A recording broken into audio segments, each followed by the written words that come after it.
Good afternoon and welcome everyone to World Oregon's webinar on Cuba, where we have two experts joining us today, and I'll be introducing them in just a minute. But before we do, just a few words about today's webinar, a technical approach, and World Oregon and our partners throughout the World Affairs Councils of America network. Again, for those of you who haven't joined us in a while on a Zoom webinar, only the presenters will be speaking or on camera. Everyone else can raise questions through the Q&A. Please raise the questions in Q&A. We will post links for you to other programs and information in the chat function. The presentation will be given by our two experts, and later my colleague, Director of Programs, Tim DeRoche, will come back on to moderate questions. So we'll look forward to those soon. Before we start this, I want to say this is a production of World Oregon. It is being recorded for future posting on YouTube, and it's being done in partnership with our many partners throughout the World Affairs Councils of America network.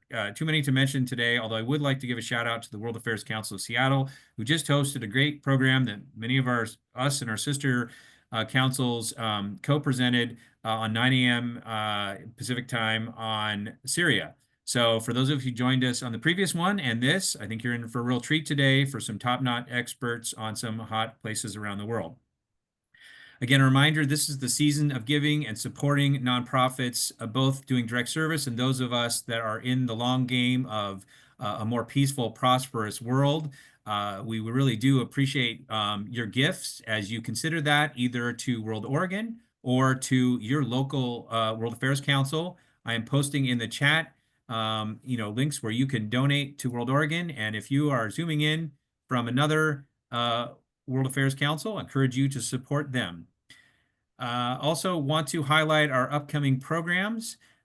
We have tomorrow, Tim is hosting a discussion group of Global Reads, which is a new program we're doing this year with about 10 different books that people read and then come together for a discussion. This is the second one. We'll be opening up soon registration for the rest of the series in January.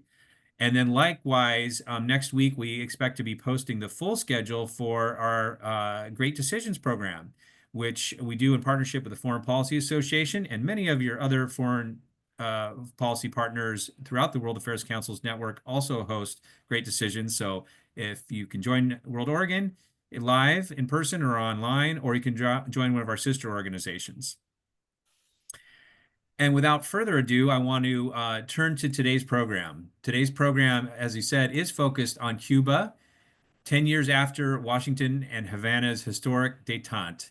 So with the 17th of this month marking the 10th anniversary of a significant and surprising achievement, the rapprochement between the U.S. and Cuba, things have changed considerably, and we've asked two speakers to come in and discuss this on the eve of a transition in U.S. administrations. We have Dr. William Leogrand, a professor of government at American University, a university that's an often partner of World Oregon, who's a specialist in U.S. foreign policy toward Latin America. He's been advisor to both government and private sector agencies, as well as a fellow at the Council on Foreign Relations.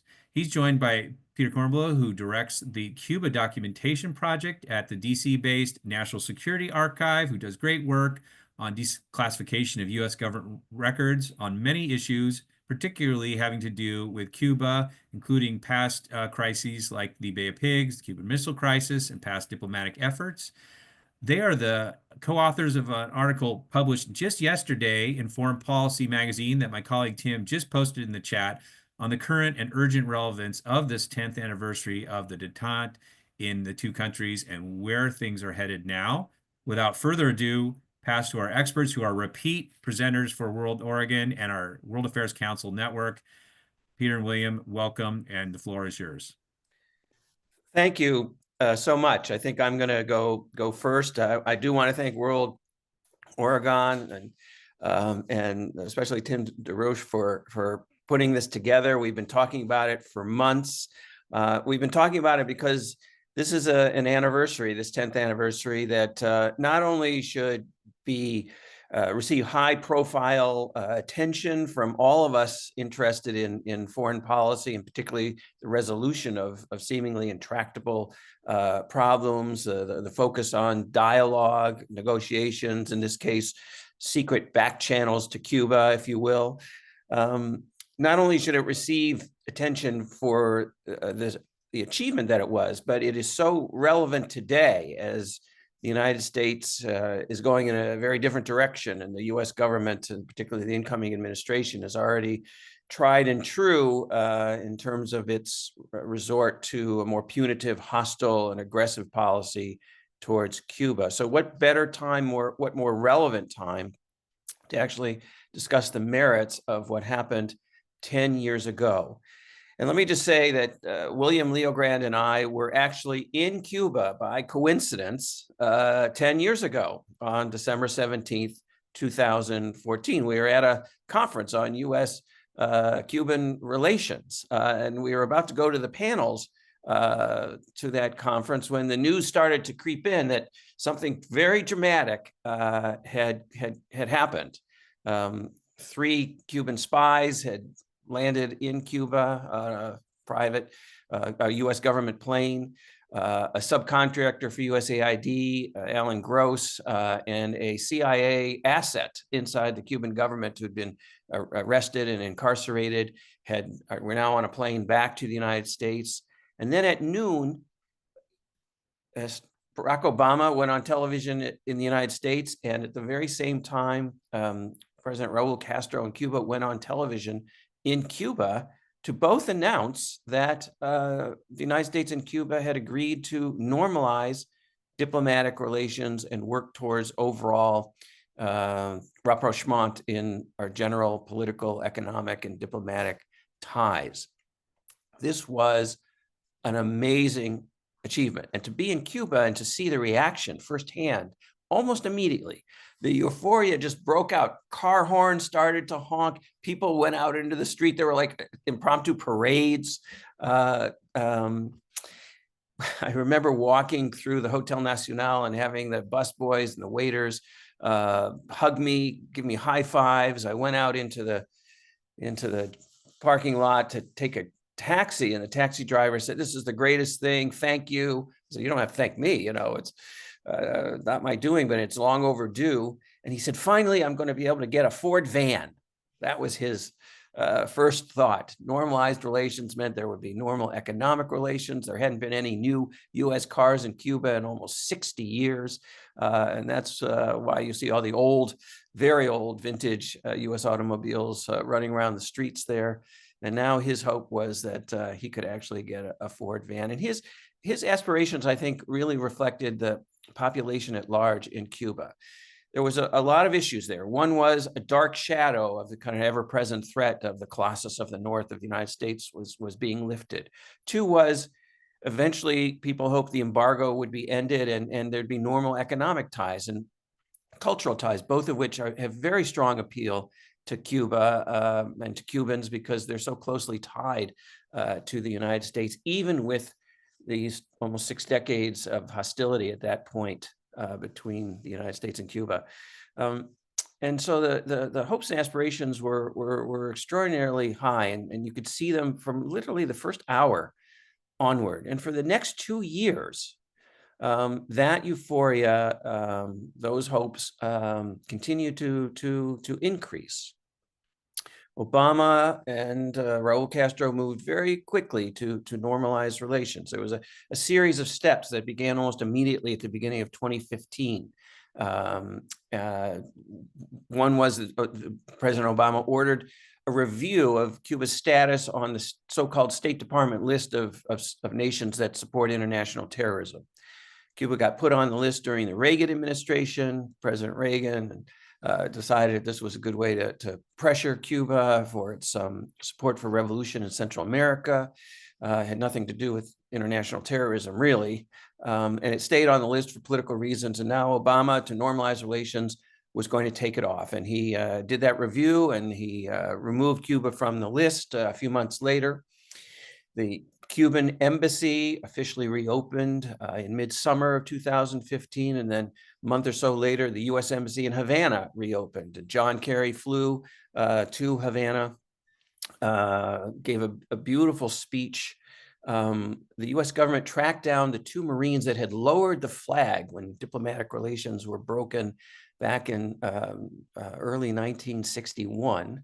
And they brought them back to raise the flag officially again. And it was extremely dramatic, extremely poignant. And then Obama took steps to try and really profoundly make this process irreversible. He loosened the restrictions on U.S. travel to Cuba. He authorized for the first time in over half a century commercial air flights to Cuba, Delta, American, Southwest, JetBlue. Finally, we could just get on a normal plane. We didn't have to fly through Mexico or fly through Toronto, or we didn't have to spend time getting on a charter flight to Cuba. We could just go to Cuba like every place else we go to. And many of us did. The amount of U.S. citizens who went to Cuba in 2015, 2016 started to double. And by the end of 2016, I believe over 1.1 million U.S. citizens and Cuban Americans from the United States had actually traveled to Cuba. And you can imagine the impact of increased travel and the increased American presence in Cuba. It had almost an immediate impact on the Cuban economy.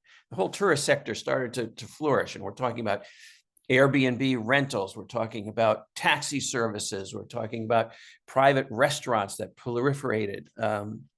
And it really, the Cubans rushed to start to build new hotels because they didn't have hotel capacity for all the people that were coming in. You know, there was a great deal of excitement.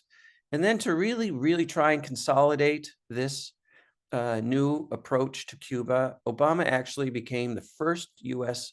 president, the first sitting U.S. president to go on a state visit to Cuba since the revolution.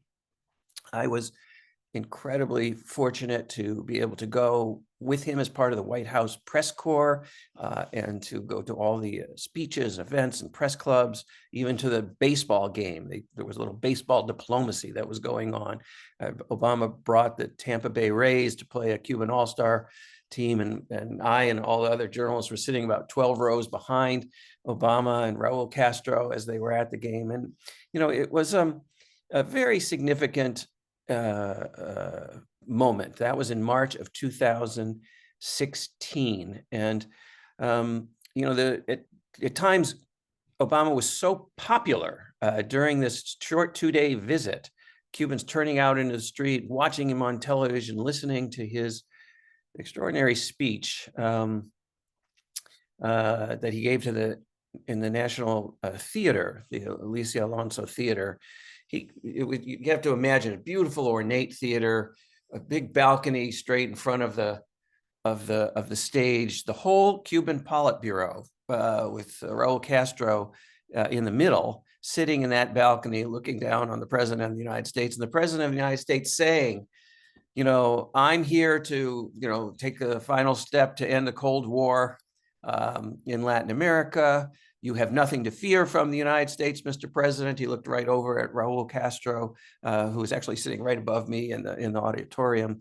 And it was a rather extraordinary speech. I would actually recommend everybody go back and watch it on video or read it. A speech written by one of his top aides, Benjamin Rhodes, who actually was, in fact, the lead secret negotiator during 18 months of secret meetings with the Cubans to arrive at this extraordinary accord. And let me just finish by saying how successful this kind of momentum was. Obama accomplished in a kind of a 2-year period of détente with Cuba a number of key elements. One is he took Cuba off of the inter-American agenda. For years, other major Latin American countries had been basically pummeling the United States for its policy of trying to isolate Cuba. We had a long-term policy starting in the very early 60s to try and cut Cuba off from the other Latin American countries diplomatically, militarily, economically. For a little while in the 60s, the Latin American countries went along. By the mid-70s, they were all in rebellion, and they all voted at the OAS to end the multilateral embargo on Cuba. And then for years thereafter, they pressured Henry Kissinger and his successors as Secretary of State to stop with the hostile policy, because it was affecting all the other countries in Latin America. And indeed, in 2012, at the Summit of the Americas in Cartagena, Colombia, Obama was pressed by the other Latin American countries and criticized openly for not inviting Cuba to that summit. And basically, the threat was, the rest of us are not coming to the next summit unless Cuba is invited. So by taking this initiative, he got kind of Cuba as an irritant off the inter-American agenda. He advanced U.S.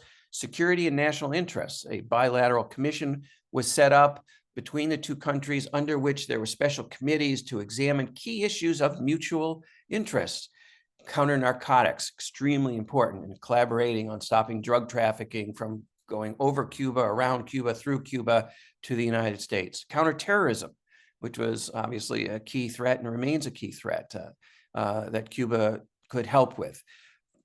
Disaster management for hurricanes, for problems with the ocean, maritime issues, and even a committee on human rights, and particularly, very importantly, a committee on normalizing migration. These committees started to meet. The two countries were able to support each other. So there was a great benefit to U.S. national interests. And the degree to which the United States is sincere in wanting democracy and human rights in Cuba, those objectives were advanced as well. For one thing, the influx of U.S. Visitors and Obama's authorization for greater trade and corporate commerce with Cuba helped the Cuban economy expand, and particularly helped the private sector, which had been growing slowly since the 1990s, expand considerably over this two-year plus period. More and more Cubans got into the private sector. That gave them an independence from the state. It gave them, as former Secretary of Commerce Carlos Gutierrez, a Republican, Cuban-American, put it during Obama's trip, that gave them the ability to have a vision for the future of their lives and have an independence. And that in itself was an advance in human rights. And that was a process that was going on. It was going on so clearly and so measurably that when Donald Trump became president, he ordered a review of the policy, assuming that he would get a report that would help justify him ending the policy. And instead, he got a report saying this posture of positive engagement with Cuba actually is advancing our interests, and you shouldn't change it. Of course, he went ahead and changed it anyway, out of just spite and animosity towards Obama, as well as obviously to cater to the more hardline Cuban-American community in Miami, although that community, as Bill Leogrand is going to tell you, really was behind and supported, a majority of them supported Obama's efforts to normalize relations at that time. So there you have the kind of setting, what Obama did, what Obama accomplished. And now we're going to pass on to my esteemed colleague, William Leogrand, to tell you the rest of the history, which is somewhat downhill from there. Yeah, Peter gets to tell you all the good parts. So, I mean, I think, after 2 years of increasingly normal relations and engagement between Cuba and the United States, with all the successes that Peter just laid out for you, there was a general sense, certainly in the foreign policy community, that the change in relationship was so fundamental, moving from a policy of really regime change through sanctions to a policy of coexistence and engagement, that was so fundamental, and that it was so popular among our allies in Europe, among our allies, especially in Latin America, among just about every sector of the American population, including most Republicans, and as Peter just said, a majority even of Republican Cuban Americans. So there was a sense that this policy was irreversible, and That's what Ben Rhodes predicted. He was certain that the political coalition behind this new policy was strong enough to resist it. So the question obviously is, well, what went wrong? And I think the answer is, in short, that 2 years wasn't a long enough period of time for key political constituencies in the United States to really develop enough of a stake of their own in this new policy to be willing to spend the political capital required to defend it against a hostile president. And the fact that everything Obama did was done through presidential executive authority meant that a hostile president would have the legal authority to reverse everything that Obama had done. And by and large, that's what Trump set out to do. Now, Donald Trump himself didn't really care about Cuba as a foreign policy issue. And he said early on in his administration, he told his assistants, make Rubio happy. That is to say, referring to Senator Marco Rubio, who had been the principal Republican critic of Obama's opening to Cuba. And in fact, Rubio and Congressman Mario Diaz-Balart, of the same point of view, together essentially wrote the policy for Cuba, for Donald Trump. They even posted a picture of themselves on Twitter, sitting in Rubio's Senate office with a caption, "The night we wrote Cuba policy." And shortly after that, in 2019, you had John Bolton become national security advisor, a neoconservative with a long history of promoting hostile policies toward Cuba. And the administration adopted what was called a policy of maximum pressure.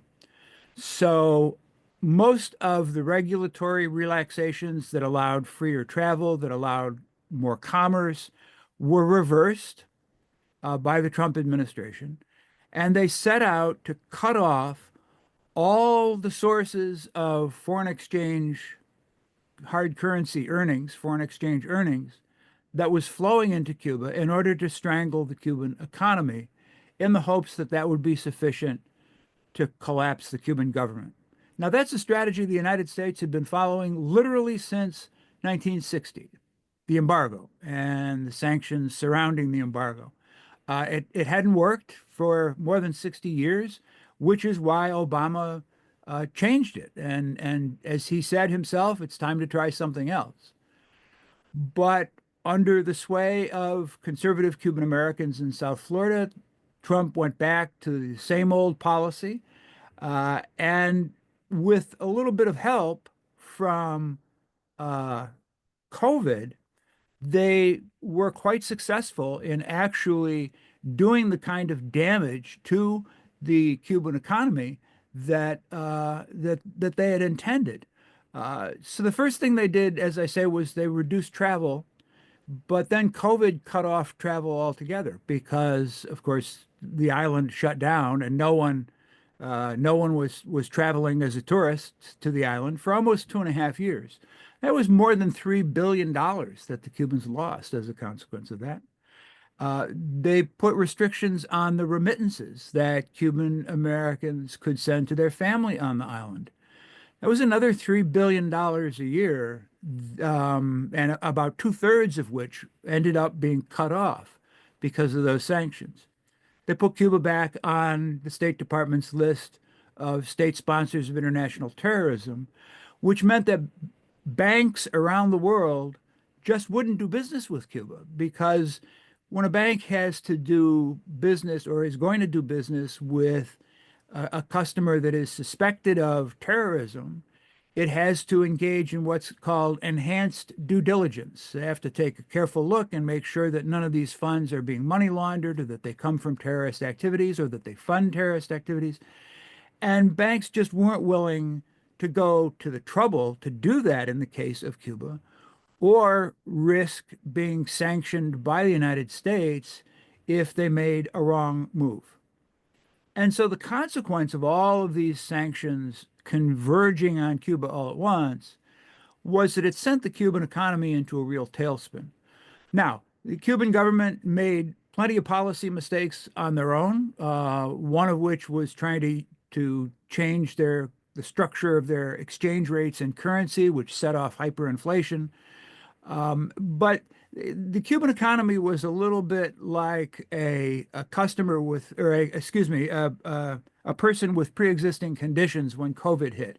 They were vulnerable to start with because of their own structural problems. And so the sanctions and COVID together really began what has become a deep humanitarian crisis on the island. Now, Joe Biden in 2020 promised that he would go back to Obama's policy of engagement for the most part, he said. He criticized the specific sanctions that Trump had put in place on travel and remittances and said that he would reverse those. But once he came to office, he really didn't do anything for the first 6 months. And when asked about this, the White House said, well, it's not a top priority. Well, there are a lot of other things that new administration had to deal with. So perhaps one can understand that. But nothing happened. Nothing happened for months. Then there were demonstrations in Cuba in July of 2021, people complaining about the shortages and the electrical blackouts that were happening because the economy was suffering. And that then, and the government cracked down on those demonstrators and sent several hundred of them to fairly long jail sentences. And then that became a political obstacle for the White House. They didn't want to do anything positive towards Cuba to make it look like they were somehow rewarding this bad behavior. There's also the fact that in his very first speech to the Congress in April after his inauguration, Joe Biden framed his foreign policy as a conflict between a global conflict, a global struggle between democracy and authoritarianism. And of course, he defined our authoritarian adversaries primarily as Russia and China. And those are two of Cuba's closest friends and two of the countries that provide Cuba with the assistance that they need to keep their economy afloat. And of course, Cuba itself is not a democracy. And so what happened was Cuba got pigeonholed into the box that said authoritarian countries. And as a result of that, the Biden administration had no interest in doing anything positive with regard to them. And finally, of course, you had domestic politics, the familiar domestic politics of Democrats not wanting to do anything positive toward Cuba that might lead to the loss of Florida in the next presidential election, something that has been a kind of obsession with Democrats ever since Al Gore lost Florida and the presidency by 537 votes because the Cuban American community rallied against him. You had in the White House as Biden's very first chief of staff, Ron Klain, who had been in charge of Al Gore's recount effort in Florida in 2000. And so he was particularly sensitive to the issue of Cuba and the political risk that Cuba involves. And sitting as chair of the Senate Foreign Relations Committee, you had Senator Bob Menendez, a friend of Biden from Biden's Senate days. And Biden's style of decision-making was that when he hit a tough issue on which there was real disagreement, he would get in touch with his old Senate colleagues and ask them what they thought, particularly ones who were specialists in the issue. And so for Cuba, that meant he called Bob Menendez, who opposed absolutely any kind of engagement or improvement in U.S.-Cuban relations, period. And so Biden did almost nothing for a full year and a half, he did nothing positive on Cuba. He faced a lot of pressure from Latin America in 2022 because of an upcoming summit of the Americas. And it was at risk of kind of a replay of the summit Peter just described in 2012, when Latin Americans were threatening to boycott the summit, which Biden was hosting in Los Angeles, because Biden refused to invite Cuba to attend. That led Biden to take a couple of measures, half measures really, to try to mollify Latin Americans. And it more or less worked, although some heads of state in Latin America did boycott the summit over this issue of Cuba's attendance. But the two things of consequence that Biden did was he relaxed travel regulations a little bit, but not enough to really make much difference. And he got rid of the restrictions that Trump had put on remittances. Now, that was a positive thing, but he did not change the policy that Trump had put in place, which barred Western Union from wiring remittances to the Cuban financial institution that was the receiver servicer of remittances, because it was part of a military-run business conglomerate. So he took these measures that were frankly more performative than they were substantive.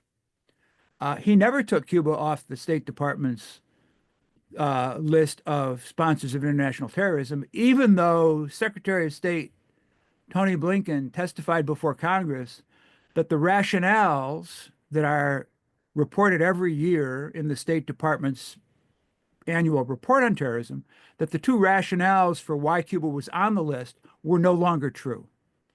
And yet they left Cuba on the list. I think basically the Biden administration decided it was just too much trouble, would cause them too much of a headache to take action on this promise. And so the promise went unfulfilled. I think this is really unfortunate in a deep sense, because the kind of incoherence of Biden's policy has really done harm to ordinary Cubans who are in the middle of this humanitarian crisis, which even some limited return to Obama's policy of engagement could have really helped. So what do we expect from the next administration, Donald Trump 2.0? Well, you've got Marco Rubio as coming in as Secretary of State, and you've got Mike Waltz, congressman from Florida, coming in as National Security Advisor. Both of them take a very hard line on U.S. relations with Cuba. So I think we have to expect that even the limited sanctions relaxation that Biden put in place are likely to be rolled back, and at the very least, we'll go back to a set of sanctions that look a lot like Trump 1.0. It's possible, given Rubio's and Waltz's intense animosity towards Cuba, that sanctions could be even tougher, that they could go back to what they were during George W. Bush's presidency, where Cuban American travel to the island was virtually eliminated, and very, very strict limits were put on remittances and travel to Cuba actually by anybody else. There may be some counter pressures on a Trump administration that might lead them to be a little bit hesitant towards a real toughening of sanctions. Obviously, the top priority of this administration is migration. And Cuba has been a major source of migrants turning up on the southern border over the last several years. Close to 1 million Cubans have come to the United States, legally and illegally, in the last 3 years. And toughening sanctions on Cuba is more likely to stimulate greater migration to the United States than it is to stimulate a change in the Cuban government. So they may think twice about taking steps that would bring another 1 million Cuban refugees to the United States. They're also going to take a focus on China, and that and drug trafficking are the other two big issues that Trump advisors have spoken about. Cuba has actually been one of our best cooperative partners in counter-narcotics cooperation over the last few years. It has basically cut off most drug trafficking through the Caribbean. So, to the extent that they want to prioritize counter-narcotics, they have an incentive to maintain at least a decent working relationship with Cuba on that issue. And on the China issue, the tougher we are on Cuba, the more their economy is suffering, the more incentive they have to look to China for help. And so if the Trump administration really wants to counter Chinese influence in Latin America more broadly, one place that they might be able to at least mitigate Chinese influence is in Cuba by not forcing the Cubans to look to the Chinese or to the Russians, for that matter, for economic assistance to get them out of the dire economic situation that they're in. We will see, I think, within probably the first 6 months of the Trump administration, which direction they're going to go in and just how high a priority Cuba is going to be. I suspect that Marco Rubio sees himself as a candidate for president in 2028, and that would give him an incentive to focus most of his attention on the really big foreign policy challenges that we face around the world: Ukraine, Syria, Gaza, China, rather than spending a lot of time finding and thinking up new ways to beat up on Cuba. But he has also made his political reputation by beating up on Cuba. So I think we'll just have to wait and see. But it's going to be a tough 4 years for the Cubans as they try to find a way to dig themselves out of the humanitarian difficulties that they're in. And I doubt that they're going to get much assistance from the United States. So it sounds like we are reaching the point where we might want to throw some questions in there. I'm Tim DeRoche. I'm the Director of Programs here at World Oregon. You've brought up a number of interesting points, and I'm glad you ended kind of where you did, because the humanitarian crisis is something that is so I mean, it is escalating beyond belief. I mean, they're experiencing the largest migration wave in their history.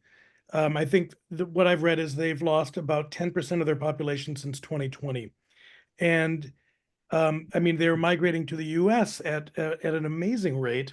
You said close to 1 million. I read Border Protection registered something like 600,000 encounters with Cubans since 2022.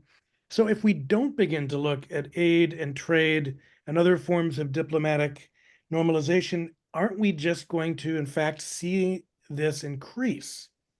And so that's one question. The other part is, and do you think that the argument of keeping communism at bay is going to shift into the anti-immigrant rhetoric and the America First policies that we're seeing them lead with at this point? Well, we're still seeing Cubans coming at a rate of about 10,000 a month. Peter, do you want to jump in right away? Well, I just wanted to outline the humanitarian crisis, and I'm glad Tim brought that up in a clear way. I was just in Cuba 3 weeks ago, and Bill Leogran and I will be going back on Sunday for the actual 10th anniversary of the Obama-Castro rapprochement. And I can tell you kind of from firsthand view what things look like in Cuba. There are rampant shortages of basic services and basic needs. The one that is most obvious and has been witnessed by the world as news travels around the world is the electrical failure of the national electricity grid. It failed first because there wasn't enough fuel to keep it going. Then it failed for infrastructure reasons. Then it was hit by a hurricane. And there's been 3 kind of national episodes of protracted national failure. This is on top of scheduled apagones, they call them, blackouts that, you've heard about Cuban rationing food in the ration card. Well, they ration electricity, and key sectors get only X number of hours a day, particularly in the countryside, of electricity to kind of preserve fuel. But the grid has broken down, and there hasn't been any investment in it, which is extremely troubling. When the electrical grid breaks, the water pumping systems in the country, and particularly in Havana, also are turned off, and then not that easy to turn back on, because many of them are very old, they're in older buildings, they haven't been maintained. So there's a scramble to get water. Our hotel was without water for almost 20 hours at one point. And the hotels themselves are rationing water, which creates all sorts of sanitary issues when they turn water off in specific bathrooms, for example. And then there's the shortages of food. On the one hand, you have a growing private sector in Cuba, and Cuba is modernized to the point where people can literally get on an app and order food from Miami and have it somehow delivered, kind of almost like an Uber Eats type of system on a little motorcycle, for those who actually have money. And there's a growing number of people in a kind of an upper middle class Cuba. But for the vast majority of Cubans, they don't have access to private sector funds, and they don't have access to any way to actually get foodstuffs and basic needs. There are no medicines in the hospitals, and at times no electricity, and at times no lights. So it's, the basic services have depleted, and this is the issues that are forcing Cubans to leave. We know many people who have done well as the Cuban economy has changed and the private sector has grown. But since they can't really depend on the schools being open for their children to go to, they can't, it's still problems to get repairs, to get materials, their difficulty kind of daily life, and the lack of hope for a better future, for the government actually finding a solution to these situations, has led the people who have means and who've benefited off the private sector to actually be the first to leave as this mass exodus continues. So that's the kind of the humanitarian crisis. People are begging in the streets. This is something that for years and years and decades we never saw. And now it's very similar to other major capitals around the world, including our own. But that's a very troubling sight in Cuba. So one of the other issues that we hear about a lot is our policy towards Cuba has been a really divisive issue in Latin America, and we are in many ways alienating key U.S. partners and allies in that region, while simultaneously we have China aggressively expanding its influence there, and we've got a whole lot of China hawks coming into the next administration. So there's a lot of inconsistency at foot here. So I'm wondering what is your perception, both of you, about if we removed Cuba from the list of state-sponsored terrorism and we loosened the embargo, would this up the ante of goodwill with folks like Mexico and Brazil, or reduce domestic-driven immigration tension with Mexico? Because to me, it seems like we are doomed to relitigate the Cold War over and over again, instead of looking at some kind of pragmatic or fact-based policy that actually aligns with our interests in that region. What's your take? So it's exactly the fact that the policy of hostility towards Cuba runs contrary and undermines U.S. national interest across the entire region. And that's why, most people who follow it will tell you it's not driven by U.S. national foreign policy interests. It's driven by domestic politics, because it doesn't really make any sense. as a foreign policy issue. For the reasons that you were just describing, it has, and as Peter said, it has been a serious irritant in our relations with Latin America since, for 20 or 30 years. But it came to a head in 2012 when the summit process nearly broke down because of our obstinacy over the issue of Cuba. Ben Rhodes called it an albatross around our neck in trying to deal with hemispheric issues. And the fact that we create this degree of anger in Latin America is doing China's work for it. I mean, it just drives Latin Americans away from partnership with the United States and makes them more receptive to increasing their relationship with China. So it's a counterproductive policy, but it has been so embraced by the right wing of the Republican Party as a kind of defining identity that they can't seem to manage to break away from it. Peter, thought? Well, you know, the policy has been counterproductive for all but that period of time under Obama for almost since 1960. The policy has been illogical, and it's been kind of self-injurious, if you will. And now, and this is really, I think, what compels us to try and call attention to this 10th anniversary. Now you have a situation where Trump and Rubio are likely to, you know, go back to what John Bolton called the maximum pressure policy, and way back in the days of Senator Robert Torricelli, who was fronted for the Cuban American National Foundation, the kind of hardline lobby on Cuba. He had what he called the wreak havoc, you know, policy. That means turning the screws on Cuba to the point where Cuba is destabilized, and pushing Cuba to be a failed state. And the consequences of that for U.S. interests are grave, let alone the cost in blood and lives and suffering to the Cuban people.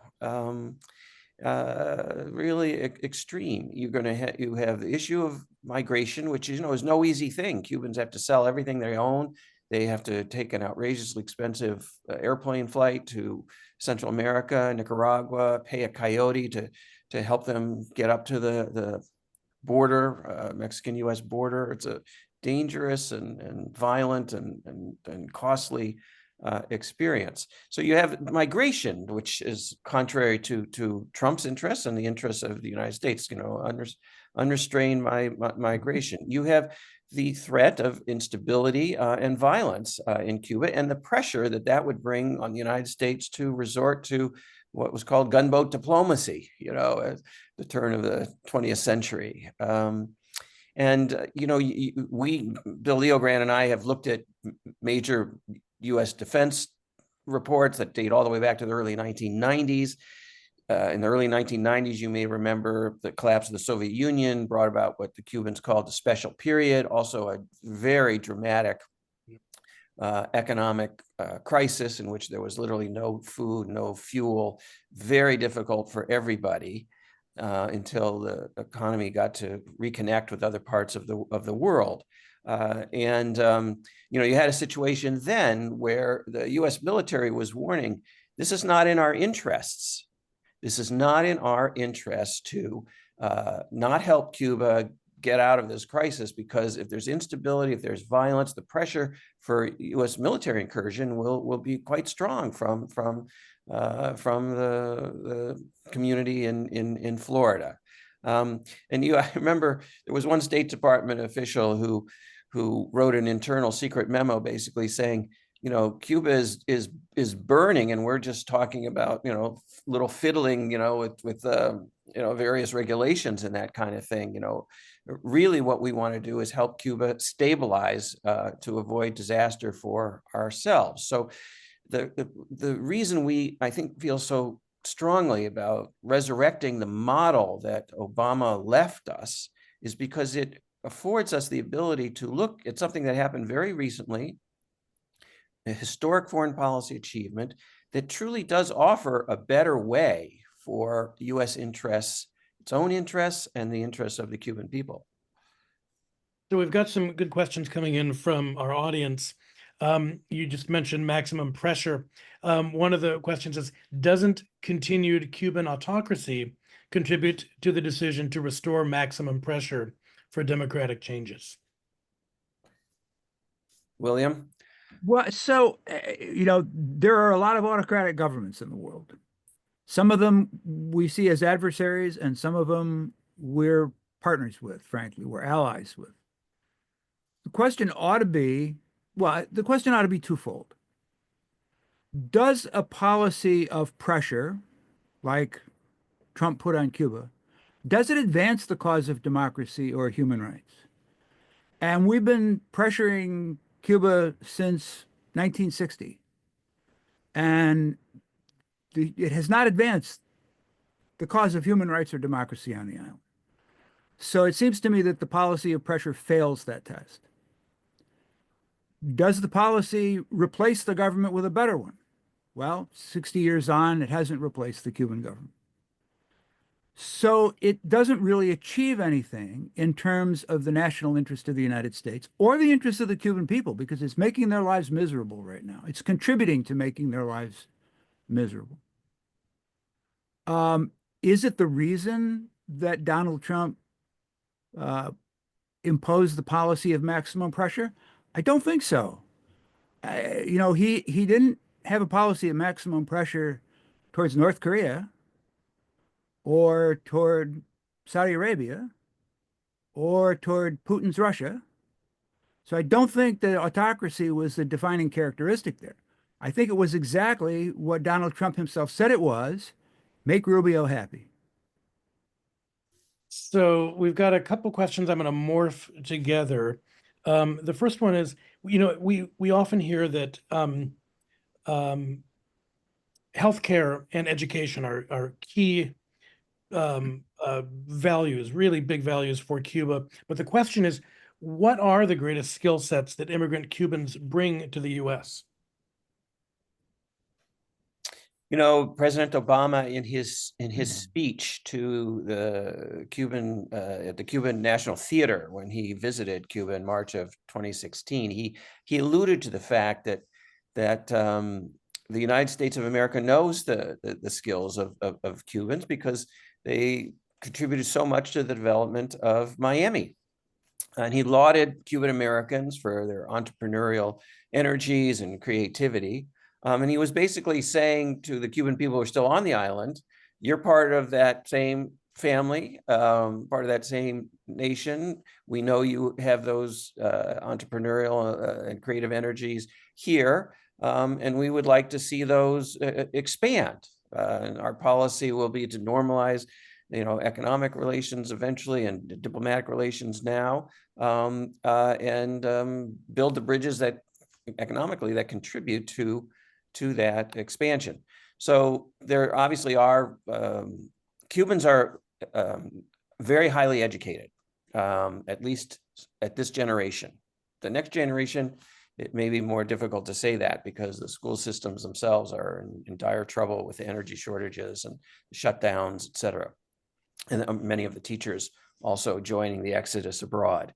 But Cubans are very highly educated in comparison to populations in other parts of the third world and the Caribbean, and they bring a sense of knowledge, and they bring an energy that other populations don't have. For the most part, up until recently, they've been healthy and they've been educated, and all of that plays a part in their successes, both as immigrants and on the island itself in the private sector.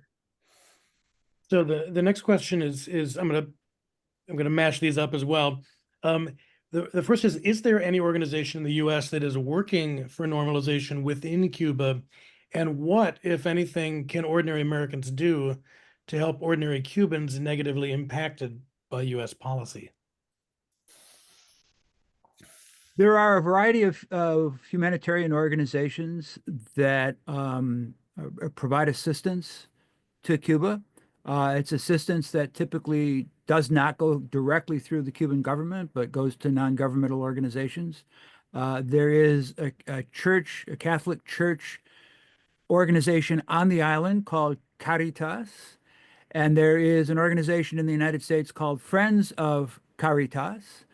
And if you make a donation to the Friends of Caritas, it will go to that church NGO on the island to provide food, primarily food assistance, but some assistance to older people who are trying to live on pensions, which is almost impossible at this point.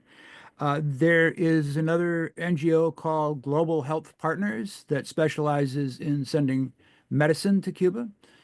So there's a variety of organizations out there that are doing what they can to help ordinary Cubans get through this very, very difficult crisis. I have often seen critics of US-Cuba dynamics say that US contemporary relations with Vietnam actually offer a template for what a pragmatic policy of normalization with Cuba might look like. What are either of your thoughts on that? Bill knows that subject better than I do, so go ahead. Well, I think it makes a lot of sense. We lost over 50,000 American lives in Vietnam, and yet we were able, partly through the wisdom of people like John McCain, to see the good sense of normalizing the relationship with that island. And it's been tremendously successful. I mean, presidents have visited Vietnam. We do a lot of business with Vietnam. We are an important bulwark in Vietnam against the influence of China. So it's been a very successful policy, all in all. And there was a Vietnamese diaspora that was opposed to normalization, and of course there was the conservative group around that grew up around the missing in action and the search for missing in action. But we were able to overcome that eventually. And the problem of Cuba has just been much more persistent. And I think part of the reason is that the diaspora that's really opposed is all highly concentrated in one state. And until very recently, that state has been a swing state in presidential elections. And that has given the Cuban American community, particularly the most conservative element of the Cuban American community, a disproportionate political influence over this policy. The other thing is that Cuba is smaller than Vietnam. It's a smaller market than Vietnam. And so while there is business to be had in Cuba, it's not quite the same as the business opportunities in Vietnam. So the business community's push for normalization is not quite as strong. Certainly nothing like it was for normalizing relations with China, for example, where the opportunities were enormous. And then that's one criticism I actually have of the 2-year period of normalization, is that neither the United States nor Cuba moved fast enough to really consolidate some commercial relationships that would have given the business community a real stake in maintaining the policy of engagement. Well, it's interesting that you brought that up, because I was thinking about, and I'm going to sort of ask one last thing that you can comment on, because we're running up on time. But in following this, when it broke in the news back then, I couldn't help but think about the week that changed the world in 1972 with U.S. and China. Yet that week became a very protracted week that drew out, easily until 1978 before we saw any major opening and serious policy shifts. And this, the sort of whack-a-mole election cycle way of approaching diplomatic relations means that 2 years doesn't really do anything. Are you confident, or are you hopeful that hopefully it doesn't have to extend out that long, but are you hopeful that we can find a more humanistic policy and relation with our neighbors who are 90 miles away? And do you think that more international pressure would help in that? Well, let me just say to start that I don't see any humanists coming into the U.S. government anytime soon. This is not a team of officials or foreign policy makers that anybody would ever define as humanists. There may be some other choice words that you could describe them, but that's not one of them.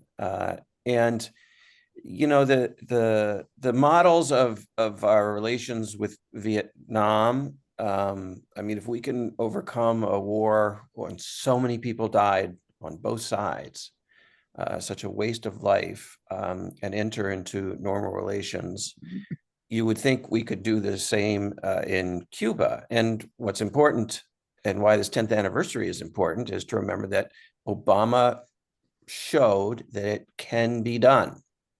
That if, as Bill himself has written, if there's a will, there's a way. That dedicated U.S. and Cuban leaders can find common ground. That is the hope that and the model that was created from 10 years ago. The incoming administration seems to be, from its own track record, heading in the retrogressive direction, and that has grave, dangers for all of us. One of them is our rights to actually travel to Cuba. Marco Rubio is not known as a supporter of freedom of travel to Cuba. And those of us who travel often to Cuba and go with big groups to Cuba do fear that group travel to Cuba may come to an end. And some of you listening may not be aware that when Trump was in office before, his team created what are called the Cuba prohibition lists, or the Cuba restricted lists. And you're not allowed to do business. That means eating, sleeping, drinking, or buying materials in the economic entities, many of them state-owned hotels, that are on this list. And that in and of itself is an infringement on our rights rather than the rights of Cubans. So when we think about what we can do in the future, I hope people will at least stand up for their right, constitutionally given right, to travel and see Cuba for themselves, because you're going to hear a lot of rhetoric about the bad people in Cuba and this and that. And that's one of the most important things, is to be able to go and see for yourself. So I'm not optimistic for the next 4 years, but I am optimistic in the longer run. We are nearby neighbors, and as one Cuban diplomat once said, we can't move apart. We've got a lot of common interests as a result of that. During the Obama opening, we signed 22 bilateral agreements with Cuba around issues of mutual interest, everything from narcotics trafficking to environmental protection. We have a deep interweaving of Cuban and U.S. culture for the last 150 years. We have now a Cuban community which could be, under different political circumstances, a natural bridge between the two countries. We have hundreds of thousands of people traveling back and forth every year between the two countries. We're natural economic partners if the governments would get out of the way. So I am hopeful that over the longer run, that these sort of deep structural factors in the relationship between our two countries is eventually going to lead the two governments to get out of the way and let the Cuban people and the American people engage in the way that would benefit us all. Great. Such a pleasure talking with you both. It's always rich and full of perspective. And I want to thank you for sharing yourselves with us today, and for the audience from around the country that joined us. And I'm going to bring Derek back in to take us out into our afternoon. Thanks again. Just echoing Tim to say thank you, Peter and William, for your expertise and definitely handling the great questions from our colleagues from around the World Affairs Councils of America network. Again, a shout out to all our sister councils who helped sponsor this, and encourage you in this season of giving to think of them when you are looking to support worthy nonprofits in your area, because we need your help to be able to provide great programs like this and more in the future to engage, educate, and inspire. So join us online, join us in person when you can. Read the foreign policy article that the two of them authored, and look for future programs on this and other topics from World Oregon and all of our other partners in this effort. Stay safe and happy holidays. Thank Bye-bye. you so much. Thank you so much. Thank you for having us.